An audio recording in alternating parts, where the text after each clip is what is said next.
저는 런닝화를 인터넷으로 구매하지 말라고 얘기 드립니다. 런닝을 처음 접근하시는 분들이 카보나니 무슨 화니 뭐 여러 가지 종류가 많고 좋은 건 줄 알고 막 하시다가 더 아파지니까 카보나는 머리에 지우세요. 그래서 어떤 운동화가 제일 좋다, 입문자든 아니면 중급자든 고급자든지 간에 첫 번째로 보셔야 될 거는 신발 하나 보여드릴게요. 안녕하십니까, 지식인사이드 구독자 여러분들, 이렇게 만나 뵙게 돼서 반갑습니다. 정형외과 전문의 박은수입니다. 요즘에 런닝하는 분들이 굉장히 많아졌는데요. 개인적으로 이제 긍정적으로 생각하는 면과 부정적으로 생각하는 면이 있습니다. 전반적으로 런닝을 하시는 거는 심폐기능을 활성화시킬 수 있고 다른 운동들에 비해 전체 근육을 다 쓸 수 있기 때문에 요즘에 런닝이 붐이 일고 있는 거는 개인적으로 긍정적인 현상이라고 보고 있습니다. 부정적인 면은 건강에 문제가 있는 분들 또는 이제 관절이 아픈 분들, 그리고 또 나이를 생각하지 못하고 젊은 분과 같게 운동하시려는 이제 목표를 좀 다르게 잡아야 되는데 일단 무작정 한강 나가서 뛰시거나 이렇게 접근하시는 분들 때문에 조금 오늘 얘기를 드려야 될 것 같다는 생각이 들고 있습니다. 런닝화라는 자체가 사실 옷을 고르는 것처럼 조금 더 신중하셨으면 좋겠는데, 사실 근데 옷은 디자인에 치중하는 경우가 좀 더 많고 신발은 이제 기능성에 대한 부분을 조금은 보셔야 될 것 같아요. 우리가 몸을 움직이는 거는 기계가 움직인다고 생각하면 되고, 신발을 고르는 거는 거기에 적합한 부품을 뭘 끼냐라고 생각하시면 조금 더 쉬울 것 같은데, 그 부품이 맞지 않으면 처음에야 문제가 없지만 결국에는 기계에 문제를 일으키는 것처럼 몸의 오작동, 결국 건강에 이상 신호를 줄 수 있어서 제 생각에는 신발에도 관심을 좀 가지시는 게 좋을 것 같습니다.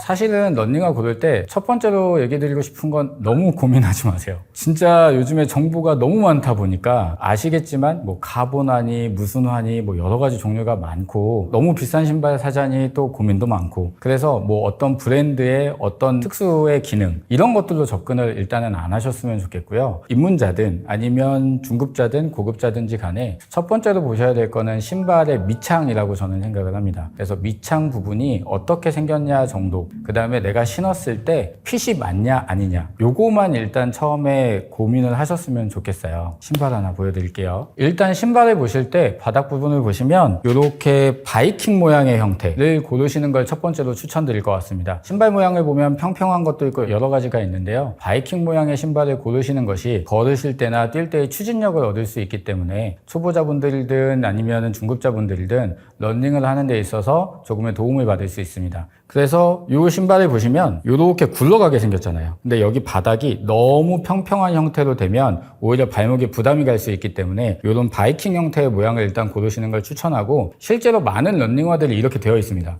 두 번째는 신발의 핏, 여기를 신어 보셔야 돼요. 신발마다 여기 볼이 넓은 신발이 있고 좁은 신발이 있는데, 저는 런닝화를 반드시 인터넷으로 구매하지 말라고 얘기 드립니다. 꼭 매장에 가서 신어보고 끈 조절해서 딱 맞게 신는 게 제일 중요합니다. 안에서 발이 놀게 된다면 발바닥이든 앞꿈치든 발목이든 여러 군데에 부하가 걸릴 수 있기 때문에 신발을 처음에 구매하실 때는 반드시 신어보고 끈 딱 조여가지고 내 핏에 맞는지, 그리고 좀 걷고 뛰어보세요. 이 두 가지만 하시면 처음에 입문하실 때는 언제든 런닝화 고르실 때 큰 문제가 없다고 생각합니다. 그래서 자신한테 맞는 런닝화가 정해지면 그때부터는 인터넷에 그 제품을 그대로 구매하면 되죠. 근데 처음 구매하실 때 무슨 신발이 좋더라 이러면서 인터넷으로 구매하시면 결국 좀 문제가 생길 수 있습니다. 일단은 대표적인 족부 질환들을 몇 개 나열해 드릴게요. 우리가 엄지발가락이 바깥으로 휘는 무지해반증, 그 다음에 아치가 낮아지는 평발, 발바닥이나 발바닥 뒤꿈치가 아픈 족저근막염, 그 다음에 뒤꿈치 뒤에 있는 아킬레스건이 있는 아킬레스 건염, 마지막은 앞꿈치가 좀 찌릿찌릿하는 저리는 증상이 있는 지간신경종. 이렇게 이름만 나열해 드리면 조금 어려우실 수 있으니까 일단 본인의 발을 대놓고 위에서 봤을 때 무지해반증은 엄지발가락의 이 부분이 이렇게 휘어서 튀어나오는 거예요. 옆으로 두 번째로 이렇게 꺾이면서 휘고, 그러다 보니까 여기가 닿으면서 아플 수 있기 때문에 발볼이 넓은 신발을 신는 게 중요하고요. 그리고 개인적으로는 런닝을 비추합니다. 앞꿈치 쪽에 자꾸 힘이 가게 되면 변형을 더 유발할 수 있기 때문이고요. 그래서 운동 종류를 잘 고르셔야 될 것 같고 신발도 잘 골라야 됩니다. 그 다음에 지간신경종도 이 발가락 끝 또는 발등 쪽이 찌릿찌릿 찌릿찌릿하신 분들입니다. 그래서 자기가 잘 때는 아무 증상이 없지만 딛고 걸을 때 앞쪽에 좀 찌릿찌릿한 증상이 있으신 분들은 이분들 역시 발볼이 넓은 신발을 신어야 합니다. 그리고 앞쪽이 잘 접히는 신발을 피하셔야 돼요. 예를 들어 이건 운동화가 아니긴 하지만 운동화 중에서 앞에가 잘 접히는 신발들이 있어요. 무지반증과 지간신경종 앞꿈치 쪽에 통증이 있는 분들은 이렇게 앞이 잘 접히는 신발은 피하시고요. 신발 형태를 봤을 때 앞에가 좀 빳빳한 거, 그 다음에 아까 보여드렸던 것처럼 여기가 이렇게 접으면 이거 안 접혀요. 이렇게 앞이 좀 단단한 형태를 신으시고요. 발볼이 넓은 신발을 신으시는 것을 권장드리겠습니다. 그리고 평발, 그 다음에 족저근막염, 요 두 개는 발에 대해서 진짜 신경을 많이 쓰셔야 되는데요. 이분들도 러닝을 좀 조심하셔야 됩니다. 횟수나 빈도를 조금 조절하셔야 되는 분들인데, 평발은 태어날 때부터 평발이신 분들이 많고 노인성으로 아치가 낮아지시는 분들이 많아요. 이런 분들은 신발 속을 보셔야 돼요. 속에 이렇게 손을 한번 넣어 보셔서 안쪽 아치가 받쳐지나 안 받쳐지나를 보셔야 됩니다. 그래서 안쪽 아치 부분이 올라와 있어야 돼요. 깔창 하나 보여드릴게요. 신발에 있는 깔창 한번 빼보셔도 되고 손을 넣어보셔도 되는데 이 안쪽 부분이 많이 올라와 있어야 되고요. 두 번째로는 눌렀을 때 푹푹 꺼지면 안 돼요. 많은 신발들이 디자인상으로 여기를 올려놓기는 했지만 손으로 눌러보면은 받쳐주는 역할이 없고요. 그냥 약간의 쿠션감만 있는 신발들이 많아요. 그래서 평발이 있는 분들은 이 안쪽이 조금 단단한, 그래서 러닝화 중에서는 이제 안전화라고 그러죠. 그런 류를 고르셔야 됩니다. 그 다음에 족저근막염 환자분들은 잘 접히는 신발보다는 바닥이 좀 빳빳한 형태, 발 족저근막의 과부하를 줄일 수 있어요. 그리고 요 뒤꿈치에 쿠션이 있는 거, 신었을 때 뒤꿈치에 충격 흡수가 많은 것들, 나이키나 아니면 뭐 뉴발란스나 이런 데서 보면 무슨 특별한 폼을 이용했다 이런 내용들이 되게 많아요. 그래서 신었을 때 조금 쿠션감이 있는 신발들을 좀 고르시는 게 좋습니다. 마지막은 아킬레스 건염인데요. 모형을 보시면 뒤꿈치 뒤에 이렇게 붙어 있어요. 근데 평평한 신발을 이분들은 신으면 이 장력이 더 세져요. 그렇기 때문에 뒤에가 살짝 올라온 신발을 신는다면 아킬레스 장력이 조금 줄어들어요. 그래서 부담이 줄어요. 어떤 신발을 골라야 되냐면 뒤에 에어 있는 신발, 그래서 뒤에가 조금 높은 신발 있잖아요. 이런 모양의 형태 참 많죠. 에어가 있어서 뒤에가 좀 올라와 있으면 아킬레스 건염이 좀 있는 분들은 부담이 좀 덜합니다. 그리고 아킬레스 건염이 있는 분들은 여기에 소재를 잘 보셔야 돼요.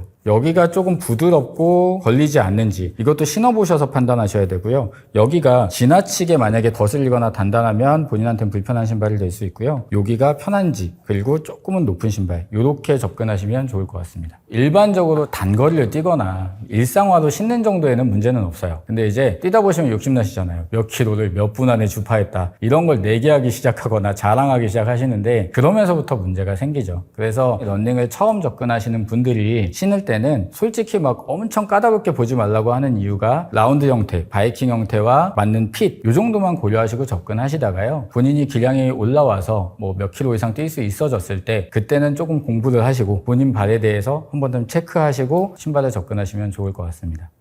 아까 맨 처음에 제가 팁을 드렸던 초급자들, 입문자들한테 예시를 드렸던 바이킹 모양의 형태가 제일 대표적일 것 같습니다. 무릎이라든지 아니면은 발목 이쪽이 아프신 분들은 특정 부위에 힘이 자꾸 집중되시는 분이에요. 물론 이제 주법이나 보행에도 영향을 많이 받지만 신발 형태가 바이킹 형태로 되어 있다면 기본적으로 추진력을 받고 이렇게 걸을 수 있는데, 오히려 뒤에가 좀 높은 신발, 무릎이나 발목 아프신 분들이 뒤에만 높아버리면 또 발목이랑 무릎에는 좀 힘이 또 집중됩니다. 복잡하게 생각하지 마시고 바이킹 모양의 형태를 신는 게 제일 쉬운 접근이라고 생각할 수 있습니다.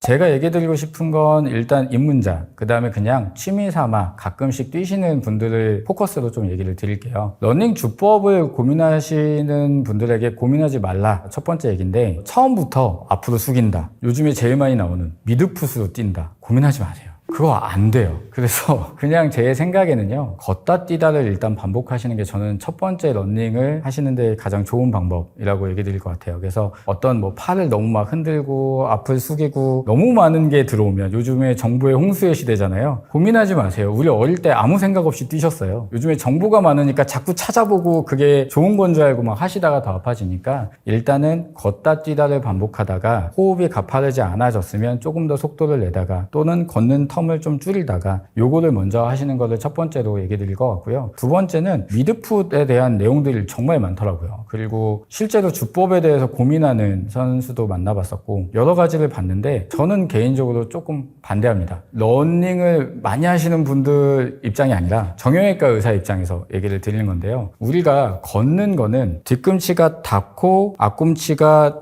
차주면서 걷는 거예요. 보행 패턴이 그렇게 되어 있어요. 그러면 뒤꿈치에서부터 닫고 이렇게 굴러가듯이 걷고 그게 속도가 빨라지면서 그 주법을 하시는 게 저는 맞다고 생각합니다. 미드풋 주행을 하는 건 제가 봤을 때는 속도를 낼 때는 필요해요. 아니면 경사진대를 다니실 때는 좀 더 앞쪽에는 이제 포어풋이라고 하죠. 미드풋과 포어풋을 쓰는 거는 맞는데 일반적인 평지에서 뛰는 거를 미드풋을 써야지? 절대 안 될걸요. 일단은 자꾸 그거 신경 쓰지 말고 일단 뛰시고, 미드풋 주행이 정형외과 의사 입장에서 X라고 하는 건 발 모형을 보시면 미드풋에는 관절들이 작게 굉장히 많습니다. 그래서 여기 관절들이 움직여 주기 때문에 우리가 발을 부드럽게 쓸 수 있는 건데요. 미드풋이라는 건 여기인데 여기에 자꾸 체중이 집중되면요, 이렇게 되는 거예요. 이렇게. 그러면 발등의 부담이 상당히 높아져요. 그래서 관절염이 무릎에만 있다고 생각을 하실 수 있는데 이렇게 움직이는 작은 관절들도 다 관절이거든요. 여기에 관절염 잘 생깁니다. 이걸 반복하다가는. 그래서 여기를 보호하기 위해서는 러닝화 중에서나 여기에 아치를 받쳐주는 안정화 정도를 신는 게 중요하지만, 주법 자체를 억지로 이 미드풋으로 하시려고 들면 이쪽 부분에 통증이 굉장히 심하게 생길 수 있어요. 그래서 저는 미드풋에 너무 집착하지 말고 걷다 뛰다 좀 반복하시면서 속도를 내고, 저는 뒤꿈치부터 닿는 그런 주법이 익숙해지시면 조금 더 건강한 러닝을 할 수 있을 거라고 생각합니다. 만약에 뛰다가 본인이 좀 잘못 뛰고 있는 걸 인지할 수 있는 방법은 있어요. 러닝을 조금 올바르게 하셨다고 하면 보통 대칭으로 아파요. 무릎이든 허벅지든 발목 앞쪽이든 그 근육을 계속 반복적으로 썼기 때문에 올바른 주법이라고 가정할 때는 보통 대칭으로 좀 아파서 오시는 경우가 많아요. 그러면 러닝의 양이라든지 뭐 이런 것들을 좀 조절하고 잠시 쉬자 이렇게 얘기 드리는데, 한쪽이 아프면 문제가 있는 거예요. 한쪽 발목만 아프다, 한쪽 골반만 아프다, 한쪽 무릎만 아프다 일 경우에, 물론 그쪽 부분에 문제가 있어서 아픈 것도 있겠지만은 건강하다는 전제하에 한쪽만 아픈 거면 무언가 자기가 잘못 갖고 있는 습관이 있을 수 있어요. 그래서 이제 그런 거는 내가 뭔가 잘못되고 있는지를 한번 체크해 볼 포인트가 있다. 그래서 누구한테 봐달라고 하거나 아니면 러닝 잘 하시는 분들한테도 한번 여쭤보시는 게 좋을 수 있죠. 러닝머신이든 야외에서 뛸 때든 둘 중에 뭘 하느냐라는 그런 고민이 드실 때는 야외가 더 낫습니다. 왜냐하면 러닝머신 같은 경우에는 평평한 거를 계속 뛰는 거잖아요. 그러면 발 자체에 코어 근육을 더 많이 쓰지 않아요. 딱 그냥 그 뛰는 유산소와 그 페이스만 하는 거죠. 물론 밖에 비가 오고 날씨가 안 좋으면 그렇게라도 하겠지만은, 둘 중에 하나를 선택할 때는 흙길 아니면 비탈진 길, 경사진 길, 비포장도로 이런 것들을 다양하게 발에 자극을 주는 게 전체 건강에는 조금 더 좋다고 얘기 드릴 수 있을 것 같습니다. 카보나는 신발 안에 카본이라는 소재를 넣어서 뛸 때 반발력을 조금 더 좋게 해주는 역할을 합니다. 개인적으로 잊으셨으면 좋겠습니다. 이 영상을 보시는 분들이 프로 러너 분들이 아니시라면 카보나는 머리에 지우세요. 쉽게 이야기 드리면 신발에 용수철 달았다고 생각하시면 돼요. 그래서 뛸 때 지면 반발을 조금 더 통통 튀면서 반발력을 주는 건데요. 실제로 저는 이제 진료를 볼 때 선수분들도 많이 보는데 선수분들도 많이 착용 안 하세요. 진짜 중요한 대회일 때 가끔 신는 분들도 있고, 평소에 그냥 러닝을 즐겨 하시거나 트레이닝 할 때는 카보나를 신는 선수들도 많지는 않습니다. 왜 그러냐면 통통 튀니까 뛸 때 편할 것 같잖아요. 그만큼 발목과 무릎에 무리가 많이 갑니다. 그래서 입문자들이 카보나를 신어버리거나 주법이 아직 다 완성이 안 됐는데 카보나를 신어버리면 처음에야 오 신기하다, 통통 튄다, 빨리 갈 것 같은데 이러지만 부상의 위험도가 너무 높아집니다. 그래서 개인적으로는 카보나는 좋은 신발은 맞지만 이제 막 시작하시는 분들이나 중급자나 이런 분들은 그냥 잊어주시는 게 좋지 않을까 싶습니다. 굉장히 조심스러운데, 크록스 형태의 신발, 샌들 형태가 요즘에 너무 많아졌죠. 물론 좋은 신발이에요. 물놀이 갈 때나 아니면 잠깐